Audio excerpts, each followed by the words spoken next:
Chapter 6. The Horrible Human Magi. He hid under the cover of night, cloaked in black, cursed dagger in hand. He lay in wait for the perfect opportunity. The unsuspecting mage could not call upon his skills to save him. No protection spell or defensive magic of any kind. He was too old and feeble to mount a sufficient defense, and the human knew that. So, when the poor mage turned his back, the human leapt from the shadows and plunged the cursed blade repeatedly into the mage's back, coating the floor in blood. And as the mage lay dying, the human stood over him, smiling the cruelest smile. After the mage drew his last breath, he took the mage's head and wore it as a trophy to show to the rest of the mages as a warning. How is it that Lord Arden let such a dangerous beast in here? I heard it was the blade. He used the cursed blade to cast an enchantment upon Lord Arden. It captivated his mind, forcing him to do his bidding. And that's why the council cannot expel him, for he would turn Lord Arden against them. There would be a bloodbath. So he's a charmer? That can't be true. I heard it from Lady Erideth, who heard it directly from Maester Firen. Saiyah sighed loudly as she tried to focus on the pages of her book on telepathy. She and Riley were seated at a small table in the library, which was abuzz with whispers of the human acolyte. Word had spread that the High Council had allowed the human to remain Lord Arden's acolyte. Not only that, but his interest seemed to only grow in the last few weeks. The rumors had spread of the dangerous human brute roaming the halls. Few had seen him, feeding the myths. Several invented tales that the reason the human had not been seen was that he only prowled at night, wielding his cursed blade and waiting for an unsuspecting mage to be alone. Saiyah was getting very tired of all the whispers and stories. It was affecting her ability to study. As such, she was developing a defined hatred for the new human. Riley, on the other hand, was completely enthralled. He had become a full-time study partner, though studying was not his main goal. He would lean back in his chair in the library the entire time, munching on nuts and dried fruits and listening to all the wild tales with immense fascination. Today's fable, however, seemed particularly outlandish. And here I thought I was sitting in the non-fiction section, Saiyah muttered loud enough for Riley to hear. I don't know what you're complaining about, Riley answered with a huge grin. I'm having a great time. This story's almost as good as the one I heard yesterday, about how the human used to lead an army of bandits with a taste for blood. And here I always thought I hated the library. I am certainly glad that you find the fact that we're hosting a renegade brute to be entertaining, Saiyah noted. Maester Llewell told me he actually did stab his previous master. Riley raised an eyebrow. He stabbed a mage and lived to tell about it? Oh, impressive for a human. I'm sure he would appreciate your admiration, Saiyah bit back. Just as I would appreciate some peace and quiet, she proclaimed, this time loudly enough for the group that had been swapping stories nearby to look over in her direction. The group at the table looked clearly offended. They quickly gathered their things and moved to a different spot in the library, much to the disappointment of Riley. He seemed thoroughly dejected at their departure. Well, now you've done it, he grumbled. By showing interest, you're only encouraging this nonsense to continue. It's going to continue anyway, little sis, Riley argued. This is the first human mage we're talking about here. Not only that, but a particularly brutal one, apparently. Saiyah was about to retort when another group of gaggling acolytes walked by and sat down at the empty table directly across from them. And I heard he has a collection of mage hearts. He draws from them using necromancy and can wield immense power. And that is why Arden took him on as acolyte. Riley immediately smiled and leaned back to listen better as Saiyah huffed and shot up, collecting her books. Where are you going? Riley inquired. To find somewhere quiet to study, but by all means, stay, enjoy story time, she added snidely as she turned away and quickly exited the library. Shit! Kai exclaimed in frustration, unexpectedly breaking the silence in the room as he opened his eyes to an unlit candle in the center of the dining table. The sun had just begun to set, casting an evening glow around the room. Arden was seated in his high-backed chair next to the fireplace, reading from an old-looking tome. His gaze rose slightly from his book with a note of interest as Kai ran his hand through his hair in exasperation. Realizing he had let his annoyance get the better of him, Kai quickly locked eyes with him, muttering a "sorry" in response. "Don't be," Arden replied nonchalantly.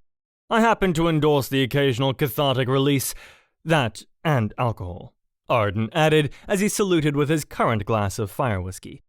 Kai chuckled slightly as he let out a long sigh. For the past few weeks, this scene had been a daily occurrence in the common area of Arden's tower. For hours, the pair would sit in silence. Kai would practice his mage studies as Arden delved into volumes on elemental magic, researching the stones. Kai had still been unable to clear the first magical task Arden had given him, but it certainly hadn't been for lack of trying. Kai would focus on the candle every day until his head hurt from concentration. Then he would retire to read as many books as he was able to expand his knowledge of the ancient language, which he knew would come in handy if he ever was able to successfully cast anything. Kai sighed again and leaned back in the dining chair, looking toward the ceiling as though it would grant him some cosmic awareness he was currently missing. "I'm not thinking this through," he muttered to himself, working through the puzzle in his mind. "Overthinking might be more accurate," Arden noted. "What do you mean? If it were as simple as reciting a word and waving your hand, all mages would be maesters. Mages have the ability to manipulate the energy around us, call upon it and bend it to our will. And in order to do that, you need to feel, not just think. You have to create a connection with anything you wish to command." "So, create a connection with a candle," Kai clarified hesitantly. Arden smiled and nodded. "Yes, kid, even with a candle. Everything is made up of energy, same as you, and until you realize that, all the focus in the world won't help you." Arden then turned back to his book, adding, "Step outside of your head and try to rely more on what you feel." Kai nodded and looked back to the candle. Focus less on the words and more on the feeling. To be fair, the only thing he was feeling at the moment was frustration, which he imagined wasn't helping with the task. Kai rose from the table to give himself a break. He needed to calm his thoughts before he could try again. He poured himself a cup of tea and sat down on the sofa across from Arden. "What about you?" he asked as Arden looked up again. "You told me some mages take years to master this exercise," Kai continued. "Were you one of them?" Arden shook his head. "No, I was one who could light the candle instantly, but that is often the case with a ranger." Kai eyed Arden, perplexed. "Ranger?" Arden nodded. "It is a term used for those whose affinity lies with evocation magic." "What do you mean by affinity?" "An area of expertise, you could say," Arden explained. "A school of magic a mage specifically connects with. My affinity lies in evocation spells, so I can cast them with a fraction of the effort it would take for a mage who does not possess the talent.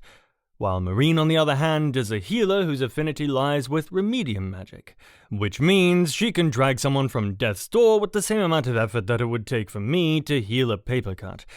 Every mage has an affinity. Over time, as you master the craft, you'll learn where yours lies." At the moment, Kai couldn't imagine an area of magic he would excel at. Then again, there had never been a human mage. Maybe he didn't have an affinity, as other mages did.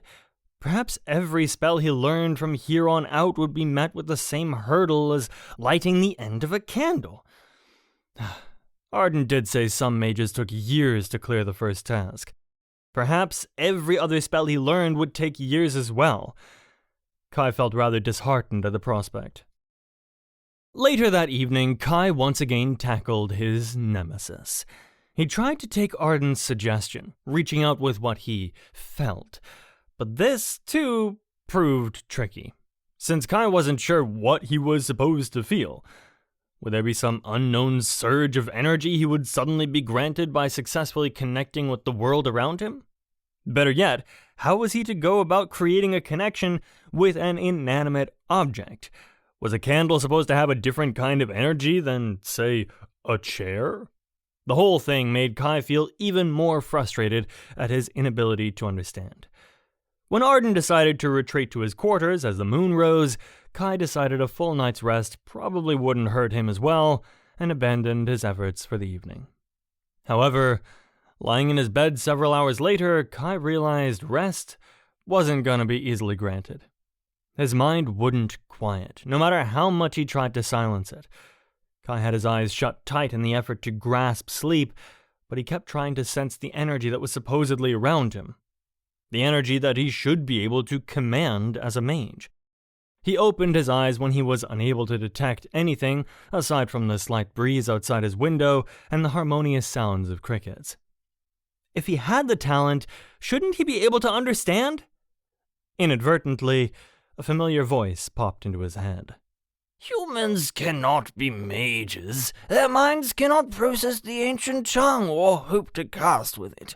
As such, they are far too weak to handle the strains of magic and would only injure themselves trying.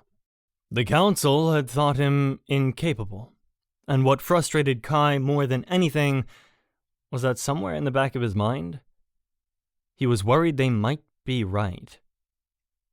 Kai sat up and leaned against the headboard, looking out the window. The moon cast a light glow over the utter darkness, only broken by the intermittent twinkle of stars. Everything was calm, at peace. Kai thought that a nighttime stroll might help clear his thoughts.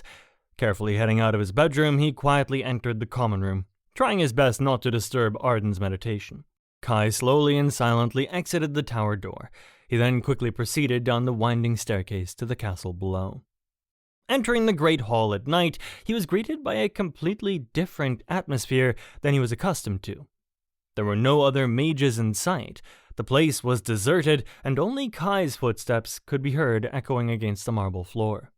As he looked up at the glass ceiling high above him, he could see a cloudless night displaying thousands of shimmering stars. A full moon illuminated the sky in a pale gray glow. Kai took his time exploring the great hall, never really having had the chance before. So far, his days had been spent rushing from one place to the next, trying to avoid the indignant looks of others. He could finally take the time to explore the castle that was now his home. Roaming the halls, Kai poked in and out of rooms, some of whose purpose remained unclear. He wandered into one room which could be best described as an art gallery. Kai noticed there were several beautiful sculptures, as well as flowers in hand-painted vases.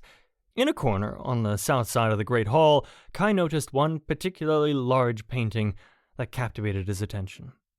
It was a mountaintop somewhere, covered in wildflowers and shades of green.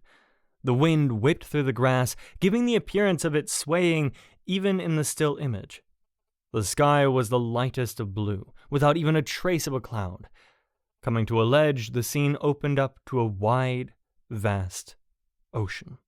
Waves sprayed against the rocks, leaving pillows of white foam in their wake. Birds hovered on the breeze above the water. Kai had never seen the ocean, but the painting was so lifelike, he could easily picture himself standing on the edge of the cliff, looking out at the water below, feeling the wind and the ocean's spray. Not even knowing where it was or if the scene was a portrait of real life, Kai could certainly say it was one place he wished to see. He wasn't certain what the painting was called. The title below seemed to be written in Elvish. After several more moments of admiring it, Kai tore his attention away to continue his walk through the Great Hall. Exploring the castle, Kai found several other fascinating works of art, along with a multitude of elaborate fountains. He also found some areas he had not previously known existed, such as a game room, ballroom, music room, and conservatory. The castle seemed to be made up of endless rooms, finely decorated walls, and opulence around every corner. During his exploration, Kai realized he had inadvertently wandered to the library, without a doubt one of his favorite locations in the castle. He pushed open the library door and almost instantly felt at ease. The library had a familiar feeling Kai couldn't quite place. He supposed it was due to the fond memories he had reading by candlelight during late hours in Umbree's Manor, some of the only fond memories he had of that place. It had been his peace, his escape, a sensation he felt even now. The library was completely deserted, the silence welcoming him. Kai began leisurely walking through the aisles, looking over the spines of countless books, compendiums of unimaginable knowledge as he passed. He was still far from fluent in the ancient text, but he had come to find that his understanding had improved greatly. Now he could read the spines of many books. He wasn't exactly sure what he was looking for, maybe some book titled Beginner's Guide or Easy Understanding of Magic, though he was almost certain such a book did not exist. As Arden had stated, the first task had no shortcuts.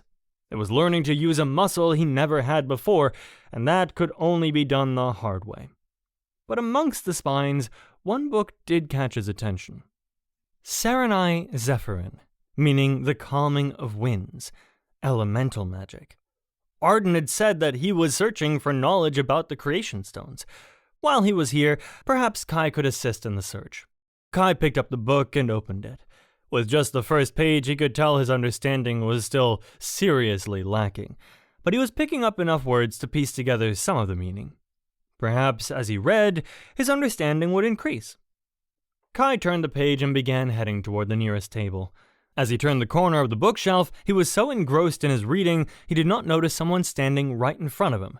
There was a jarring clatter as a vast selection of books fell to the floor, knocked out of the hands of the female elf Kai had just collided with. As she stumbled back, he instantly dropped to the ground and started helping collect the books. The female elf bent down and began assisting as well. Apologies, Kai said as he started handing her the books. I wasn't looking where I was going. Yes, that much is apparent, she added curtly. Her sharp reply caused Kai to look up. As soon as his eyes met hers, his breath caught in his chest. The elf appeared to be about his age, perhaps only slightly older, and strikingly beautiful.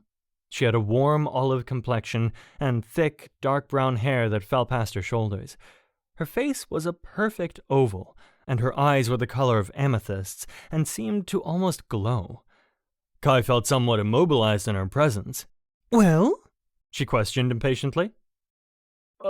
Well? Kai repeated thickly. The female elf rolled her eyes. My book? She clarified. Are you planning on returning it to me, or do you intend to hold it hostage? Kai looked down to see he still held one of the volumes he had picked up off the floor. Oh, sorry, Kai stated, shaking off his befuddlement as he stood up. He started to hand the book back to her, stating, I know full well who you are, human. The elf shot back as she rose as well, the remainder of her books in hand. By this point, I doubt there is a soul within Calum Vallis that is not aware. Kai was taken off guard by her harsh response. Then again, if he was hoping to exchange pleasantries with another mage in the castle, he best not hold his breath. His presence was tolerated, but far from celebrated. Add to the fact he had practically knocked her over moments ago, meant any hope of making a good first impression was basically a snowball's chance in hell. Yes, I'm sure you do, Kai replied matter-of-factly. So I will not waste your time with further introductions. Kai gave a slight apologetic bow as he presented the book to her. Your book, my lady? The elf snatched her book, staring down at Kai as most mages did, as something unfit to be breathing the same air. Kai tried to ignore her glare, and bent down and collected his own book from the floor. I wish you a pleasant evening, he added with a small nod of his head before turning and walking away. This was going to be how he was greeted by the majority of his fellow magi for the foreseeable future. So Kai saw no point in trying to dissuade them otherwise. His attempts would be futile anyway. Many believed a human unworthy and resented his station here. Any arguments to the contrary would only add fuel to the fire. It was a strange sensation, but Kai could swear he could feel her gaze boring into his back, even as he exited the library. Kai thought it would be best to bring the book back to Arden's tower to study, but at the moment he still felt too antsy to look over it with the devotion it deserved. He decided to continue his walk around the castle in the hopes it would wear him out and allow his mind to quiet. He wandered aimlessly around the halls, admiring architecture and artwork as he went. Turning the corner, he suddenly heard someone humming a tune very softly. Following the source of the song, Kai found himself standing in front of another familiar set of double doors, with fruit etched into them. Kai carefully opened one of the doors as the wonderful scent of meat and spices hit his nose. Stepping inside, he could hear Celeste humming a tune he was unfamiliar with as she chopped vegetables and sliced meat. As she turned to add the potatoes to the stove, she looked up to see Kai suddenly standing there. Celeste gave a slight jump and squeaked in surprise. "Oh, Kai!" she replied, clutching her heart. "You scared the bewitches out of me." "I'm sorry," Kai replied earnestly. He seemed to be apologizing a lot this evening. "I just heard you in the kitchen. I didn't mean to startle you. I'll leave you in peace." Celeste caught him with a stern gaze. "Nonsense. You're welcome here any time, and don't you be forgetting it." Kai smiled back at her. "What are you cooking?" The enticing smells coming from the pot were causing his mouth to water. "Ollies and mash," Celeste replied. "'Tis a dwarf recipe, filled with cream, potatoes broiled in butter, and mixed with basil. It's got to simmer for several hours, so I got an early start on it for breakfast." Celeste then caught him with a questioning look. "On that note, what are you doing about the castle at this hour?" she inquired. "I was under the impression that humans slept." "We do. I just had a bit of trouble with that this evening. I thought a walk might help." Celeste snapped her fingers at him. "Ah, well, if it's a sleep remedy you'll be needing, you've come to the right place." She pulled a kettle out from one of the cabinets and filled it with water before setting it on the stove. She gestured to one of the many empty tables. "Have a seat. I'll fix you up a cup of me Argonaut tea. Guaranteed to make even an elf nod off." Kai nodded appreciatively as he took a seat at the nearest table. Celeste went back to preparing breakfast as the kettle heated. "It smells fantastic," Kai noted, gesturing to the meal. Celeste gave a smile and a chuckle. "Thank you, lad. You know, they say that cooking is close to magic. Closest I'll ever come, at least." Kai was caught off guard. "You can't cast?" Celeste shook her head. "Never had the talent for it, no matter how much I wished otherwise," she stated as she stirred the pot. "Arden spent a lot of time on Bruma. He and me cousin were like brothers. When he joined the council, I remember I used to pester him something fierce, wanting to know each spell he'd learned, how to pronounce it, how to stand. I was convinced I would eventually catch on. But sadly, I never did. Then, one day, not long after he became a maester, Arden came back to Bruma. He said the castle needed a chef, asked if I'd be interested. I jumped at the chance, of course, but I don't know how true that was.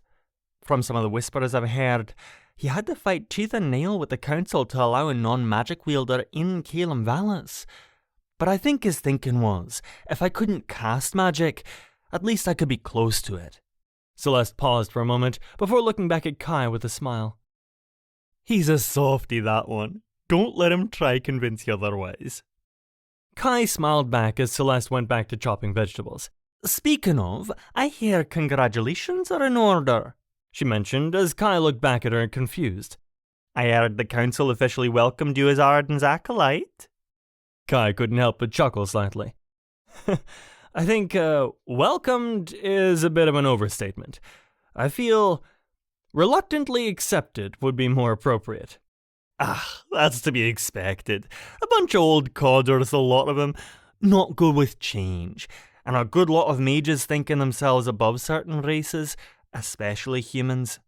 "But Arden doesn't," Kai stated simply.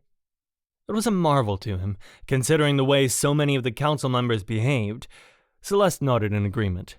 "Oh, aye, I suppose that would have a lot to do with his father." Kai perked up in interest. "His father?" he questioned as Celeste walked over and deposited a cup of tea on the table in front of Kai. "Aye, Arden's father was a trader, but he didn't just sell within Iselia. He peddled fine elven good to all the 6 realms. Didn't matter your station or standing. If you had the coin, he'd do business with you." Celeste retreated behind the counter to continue cooking as Kai leaned over and sipped the tea. It tasted floury but spicy. From just one taste, Kai could tell it had a calming effect. "He was respected by other races because of it. Treated us all the same, he did," Celeste continued as she chopped meat. "But gained himself a good bit of animosity with the elves too, thinking he was selling to races he ought not. He thought the whole holier-than-thou swish that elves held was a lot of codswallop. Arden took that stance too. After all, since he travelled with his dad so much, spent more time growing up around other races than he did his own, tends to broaden one's worldview a bit. I think that's part of why he became a maester. He saw the bad the races fared when travelling, thought that he could do some good. And good he has done. Considering the animosity the elves harbored for his father, I'm surprised the High Council allowed him to become a member, Kai replied. After all, the High Council was made up mostly of elves, since magic was far more prominent in elfkind than any other race. Add to the fact the High Council was based in the elves' home realm. If the High Council had that much ire for Arden's father, they could have refused him as an acolyte in a heartbeat. But Celeste just smiled. Well, it's not exactly like they could argue. Arden was naturally gifted in the craft. There was not a mage that could stand against him when it came to talent. He still is to this day the strongest mage on the council. In fact, when the previous leader of the council stepped down, the council asked Arden to take the spot. Kai raised his eyebrows. Considering the way Arden clashed with the council, he was surprised to hear they had once wished him as their leader. I'm guessing his response was no? I actually think his exact words were, "I don't give a piss about your politics and paperwork." Kai chuckled. That sounded like Arden. So, the council elected Valor instead? Celeste nodded. Oh, aye, with a good bit of resentment too. Valor was offended that the council thought of him second for the job. After all, he came from a high-bred family, had status and prestige far greater than that of Arden. Thought he should have been the only choice for council leader, and I'd imagine that feeling is why Arden and Valor butt heads as often as they do. Celeste then paused for a moment. Well, that, and Arden's a bit of an abrasive personality, she added with a wink. Still, the council respects him and what he has to say. After all, there's not been a mage with his skill for several generations. And he selected a human as his acolyte, Kai stated in disbelief.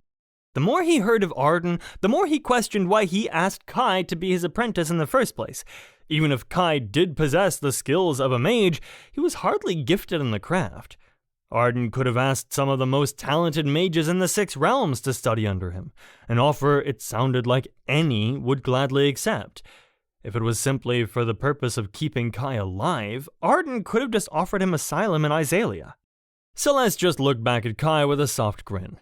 That surprises you? It doesn't you? Kai asked. Celeste shook her head. No, Arden? Not one bit, she stated plainly. Kai must have given her a questioning look, for Celeste merely chuckled and continued.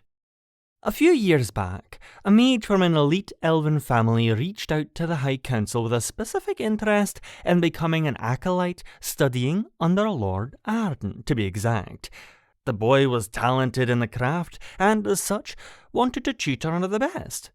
He even offered a demonstration of his abilities to the entire council to prove his skill. I witnessed the demonstration firsthand. Much of Caelan Vallis did, in fact, and I have to say, the boy was impressive. Seemed the lad knew it too, the way he spoke. Well, it was obvious he had a bit of a head about him. Throughout the entire affair, Arden looked completely uninterested. In fact, when it was all said and done, he asked the boy just one question. The boy stuttered, stumbled over his response, and Arden outright refused him. The council exploded in an uproar, called Arden mad they did, insisting he change his mind and take the boy on as his acolyte. But Arden wouldn't budge. Later on, I pulled him aside and I asked him, "Why didn't you take the boy on as your apprentice?" I said. "It's obvious the boy is skilled." But Arden just shook his head. "I don't care about skill," he said. "I care about heart. That happens to be the one thing you can't teach."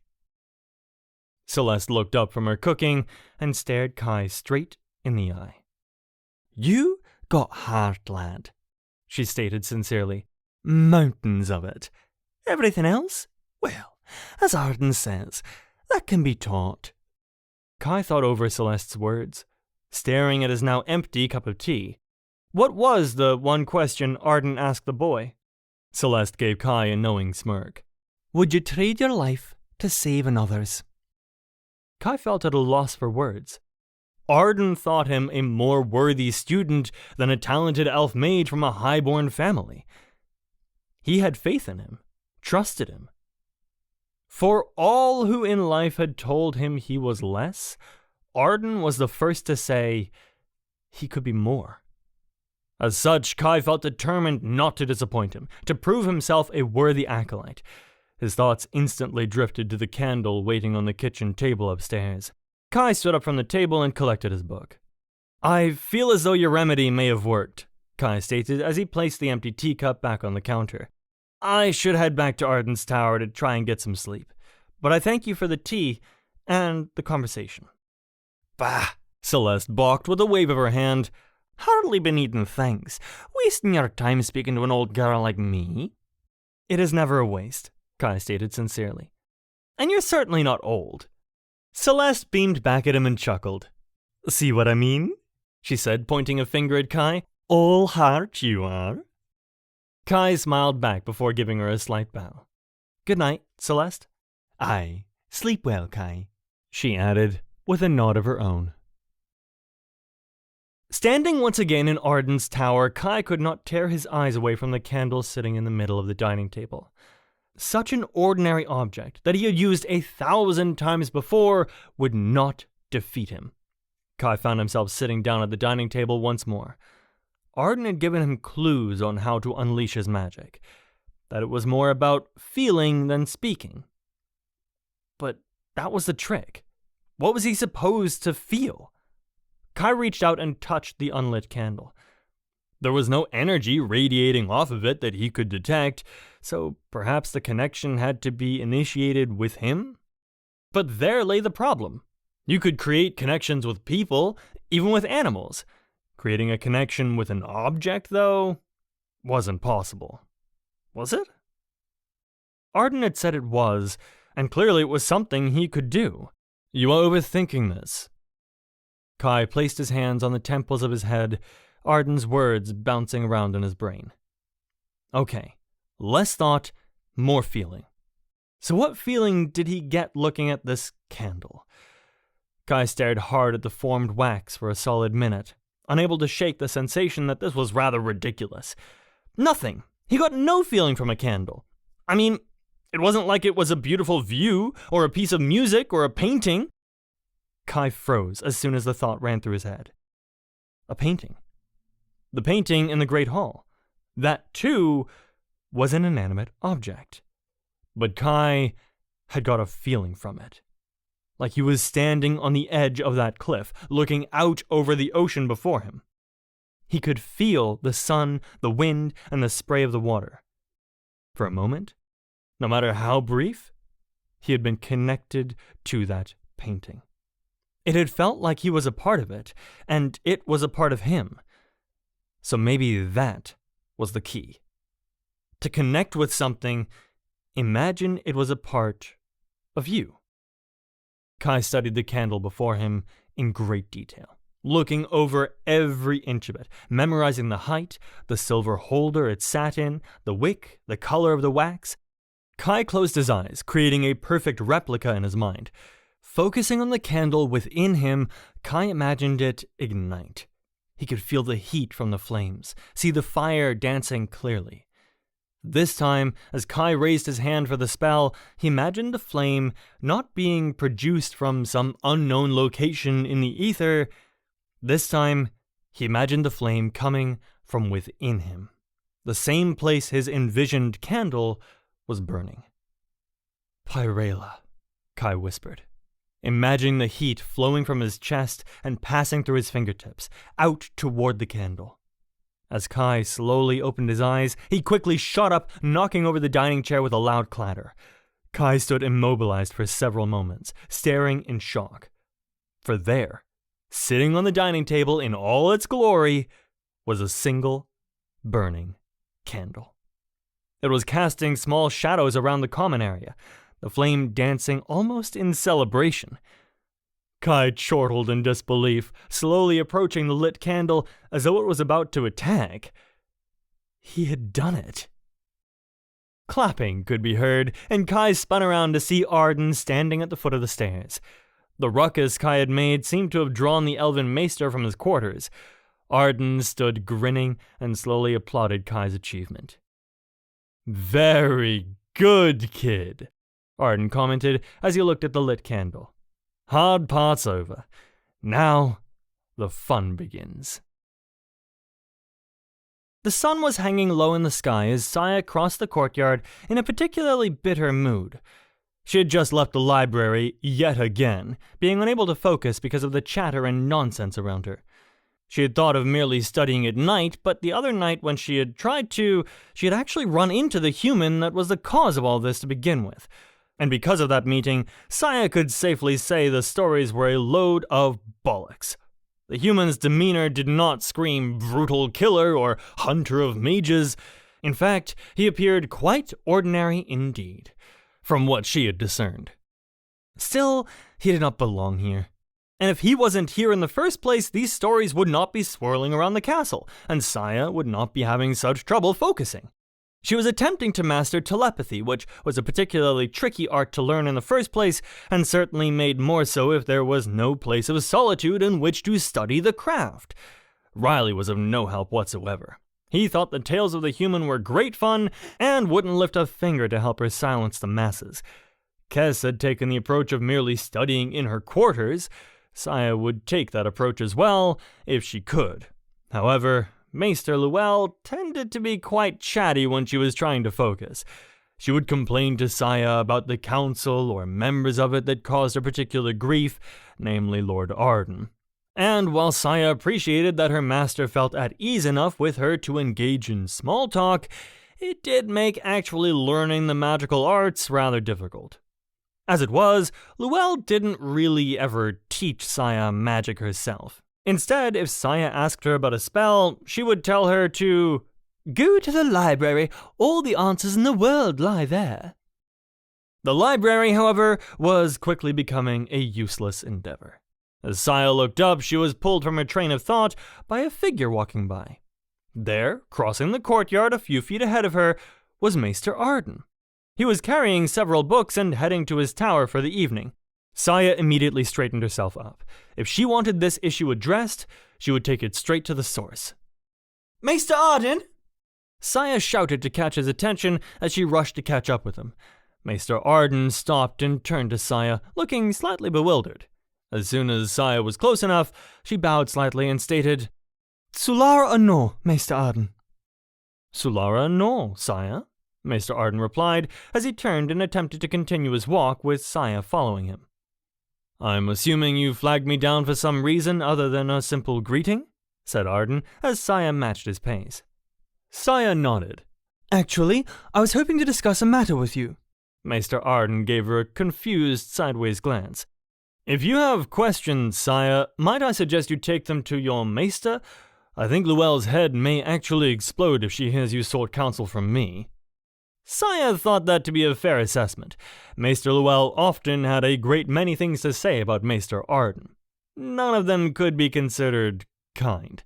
To be fair, from Lord Arden's reaction, the distaste seemed to be shared. Unfortunately, this is a matter that only you can address, Saiyah stated insistently. Arden stopped and turned toward her, looking intrigued. Very well. What matter did you wish to discuss? It's about your acolyte. Ah, Arden responded rather nonchalantly.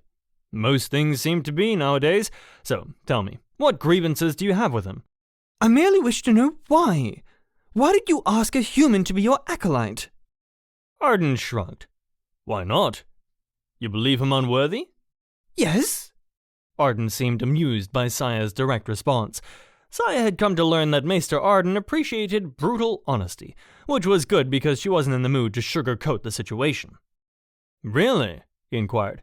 And why is that? Saiyah felt the answer was obvious. Could he really not see why allowing the human here was a horrible idea? Because he is human, Saiyah clarified. They are weak and frail in comparison to us. I have known many an elven maester that has been cut down well before that time, our healing strengths aside, Arden replied. Saiyah was slightly frustrated. That wasn't the point. His life is short, Saiyah retorted. We are mages of the High Council, Saiyah. We could very well die tomorrow, in which case our long lifespan wouldn't matter one bit. Saiyah was getting frustrated that every argument she made was immediately countered by Arden.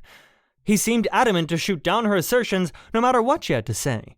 You do him a disservice by inviting him here, Saiyah shot back. Arden seemed surprised by that. Is that so? He inquired. Yes, Saiyah retorted. He is the first human acolyte. He is not accepted. He is treated as an outcast. And yet he was treated so very well as a slave.